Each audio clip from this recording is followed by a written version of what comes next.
नमस्कार, the Uttarakhand news में आपका स्वागत है। सीमांत सहित अन्य जनपदों की मुख्य खबरों में पिथौरागढ़ के गांधी चौक में बाबा नीम करौरी कैंची धाम के स्थापना दिवस पर भक्तों द्वारा जूस का वितरण किया गया। इस मौके पर जागुठा पहाड़ उद्योग व्यापार मंडल, सीनियर सिटीजन वेलफेयर सोसाइटी, पूर्व सैनिक संगठन, सस्ता गल्ला विक्रेता संघ सहित अन्य विभिन्न संगठनों के द्वारा लोगों को जूस वितरण किया गया। पिथौरागढ़ के सोर वैली पब्लिक स्कूल की मेधावी छात्रा अर्जिता पाठक का IIT में चयन होने पर यहां विद्यालय परिवार में खुशी की लहर है। अर्जिता ने अपनी उपलब्धि से पिथौरागढ़ जिले का नाम रोशन किया है। अर्जिता ने जेई मेंस की परीक्षा 99.12 के साथ उत्तीर्ण की।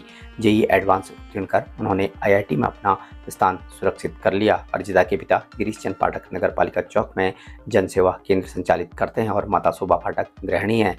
अर्जिता की इस उपलब्धि पर सोर वैली की निदेशक डॉक्टर उमा पाठक, प्रधानाचार्य लीलावती जोशी सहित समस्त स्टाफ ने उन्हें शुभकामनाएं देते हुए उनके उज्जवल भविष्य की कामना की है।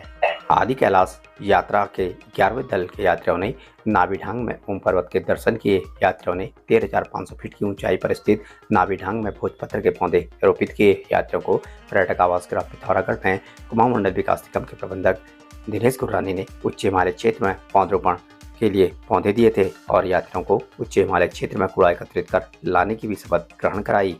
यात्रियों ने कहा कि वह हिमालय क्षेत्र में पड़े हुए कूड़े को लाकर उसका निस्तारण धारचूला में करेंगे। इस अवसर पर नाभिढांग के होशियार सिंह, जमन सिंह व गाइड संतोष पंत उपस्थित थे। डीडीहाट विधायक बिशन सिंह चुपाल ने आज कनाली चिना क्षेत्र के सिरौली गांव में पहुंचकर ग्रामीणों की समस्याओं को सुना और उनके निस्तारण के लिए उचित कार्रवाई का भरोसा दिलाया। इस दौरान सामाजिक कार्यकर्ता रवि सिरोला की मौजूदगी में आयोजित कार्यक्रम के दौरान ग्रामीणों ने पेतालेश्वर मंदिर तक सड़क बनाए जाने की मांग की, जिस पर विधायक चौहान ने मांग को लेकर उचित कार्रवाई का भरोसा दिलाया है। अवकाश पर घर आए हुड़ेती गांव के 2 सेना के जवानों ने गांव के युवाओं के साथ कौशल्या देवी मंदिर के निकट जंगल में लगी आग पर अपनी जान जोखिम में डालकर कड़ी मशक्कतों के बाद काबू पा लिया। शनिवार को दोपहर में हुड़ेती गांव के सामने स्थित पहाड़ी में जंगल से धुआं उठता देख गांव के युवा छुट्टी पर घर आए। सेना के 2 जवानों की अगुवाई में आग बुझाने के लिए गांव के युवा मौके पर पहुंचे और मशक्कतों के बाद वन विभाग की टीम के पहुंचने से पूर्व ही युवाओं ने आग पर काबू पा लिया। आग बुझाने के प्रयास में युवाओं के हल्के हाथ झुलस गए और कुछ कांटेदार टहनियों से हल्की खरोंचें भी बताई जा रही हैं। आग बुझाने वालों में रोहित उप्रेती, गौरव उप्रेती, धीरज उप्रेती, सचिन उप्रेती, निर्बल उप्रेती, सोनू पंत, हर्षित उप्रेती और दीपांशु उप्रेती शामिल थे। इधर भारतीय सीमा से लगे नेपाल के बैतडी जिले के सिगास गांव पालिका 2 धौलाड़ी गांव के सुरेंद्र सिंह धामी के घर में आग लग गई, जिससे उसके घर के गोठ में बधी हुई भैंस, 2 बैल और 5 बकरियां जलकर मौत हो गई। जिला प्रहरी कार्यालय बैतडी के प्रवक्ता प्रहरी निरीक्षक खेम विक्रम केसी ने बताया कि सुरेंद्र सिंह ने गोठ में भैंस के लिए चूल्हे में आग लगाकर दाला पकाने के लिए रखा हुआ था। कुछ देर बाद चूल्हे की आग सुरेंद्र सिंह के पूरे घर में फैल गई, जिसकी चपेट में आने से पालतू जानवरों के साथ अंदर रखा हुआ घरेलू सामान भी जलकर खाक हो गया। घर में लगी आग पर ग्रामीणों ने बमुश्किल काबू पाया। आग से सुरेंद्र सिंह का 3 लाख से अधिक का नुकसान होना बताया जा रहा है। यदि आपने इंटरमीडिएट पास कर लिया है तो उच्च व्यावसायिक शिक्षा में प्रवेश के लिए Manas college of science, technology and management Pithoragarh में आपका स्वागत है, जहां उत्कृष्ट शिक्षण एवं व्यक्तित्व विकास के साथ ही आप 3 वर्षीय डिग्री कोर्सेज सोबन सिंह जीना विश्वविद्यालय अल्मोड़ा की मान्यता के साथ प्राप्त कर सकते हैं। प्रवेश प्रारंभ हो चुके हैं, शीघ्र संपर्क करें। पिथौरागढ़ जिला मुख्यालय में पेयजल समस्या के निस्तारण और घाट पेयजल योजना की जांच की मांग को लेकर जागुठा पहाड़ के बैनर तले चल रहे आंदोलन के चौथे दिन आज शनिवार को सस्ता गल्ला विक्रेता संगठन ने धरना स्थल पर पहुंचकर आंदोलन को अपना समर्थन दिया। इस दौरान संगठन के अध्यक्ष मनोज पांडे ने कहा कि नगर के लिए करोड़ों रुपयों की पेयजल योजनाएं बनाने के बाद भी लोगों को पानी नहीं मिल पा रहा, जिससे नगरवासी खासे परेशान हैं। इस दौरान उन्होंने शीघ्र समस्या के समाधान को लेकर उचित कार्रवाई की जाने की मांग की।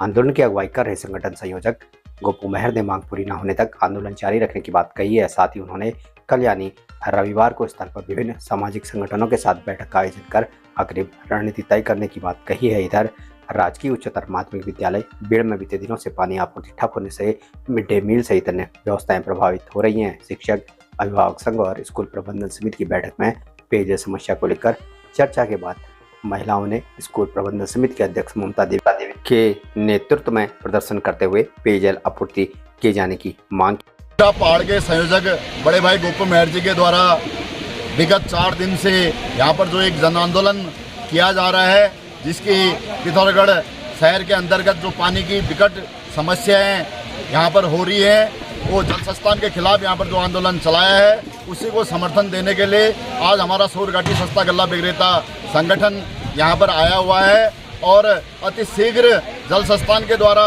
पानी की समस्या का समाधान नहीं किया गया तो हम इस आंदोलन में अपने पूरे जनपद के सस्ता गल्ला विक्रेताओं के साथ सभी उपभोक्ताओं को साथ लेके इस धरने में अधिक से अधिक संख्या में यहाँ पर आके उग्र आंदोलन की रूपरेखा तैयार करेंगे। धन्यवाद।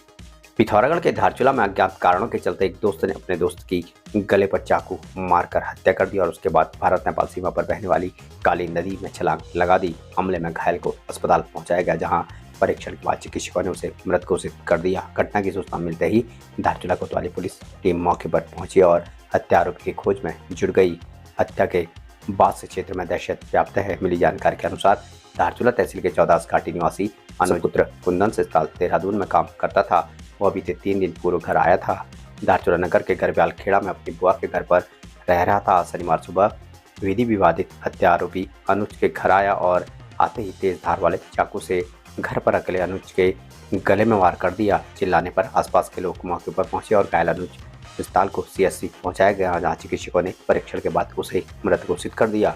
घटना को अंजाम देने के बाद नाबालिग हत्या आरोपी भागकर नेपाल भागने के लिए काली नदी में उसे छलांग लगा दी। घटना की सूचना मिलते ही कोतवाल के असरावत पुलिस जवानों के साथ मौके पर पहुंचे और काली नदी किनारे हत्या आरोपी की तलाश की, पर उसका कोई पता नहीं चल पाया। आरोपित के भागने की सूचना नेपाल पुलिस को दे दी गई है। इधर SDRF और पुलिस काली नदी किनारे तलाश में जुटी हुई है। बताया जा रहा है कि हत्या आरोपी और मृतक दोनों आपस में दोस्त थे। बीते दिवस दोनों में किसी बात को लेकर झगड़ा भी हुआ था। घटना के बाद से क्षेत्र में दहशत व्याप्त है। प्रदेश भर की मुख्य खबरों को सुनने के लिए हमारे चैनल को लाइक, शेयर व सब्सक्राइब अवश्य करने की कृपा करें। धन्यवाद।